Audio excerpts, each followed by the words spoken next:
வணக்கம் தோழர்களே. இப்போ நான் சமீபத்தில் வாங்கக்கூடிய பல்வேறு அலங்கார செடிகள், பூச்செடிகள். இப்போ நீங்கள் பார்க்கக்கூடிய செடி வந்து 7 days ரோஸு. இது கொத்து கொத்தாக பூக்கும்.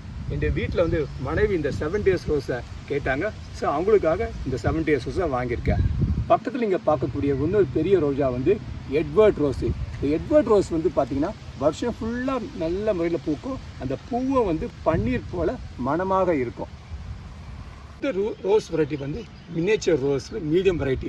இந்த மினியேச்சர் ரோஸ் மீடியம் வெரைட்டியில் பார்த்தீங்கன்னா முள்ளுகள் வந்து அதிகம் இருக்காது.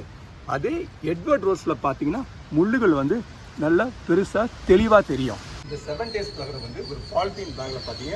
அந்த பாலித்தீன் பேக்கை எடுத்து நான் வந்து இதை தொட்டியில் பதிவு பண்ணியிருக்கேன்.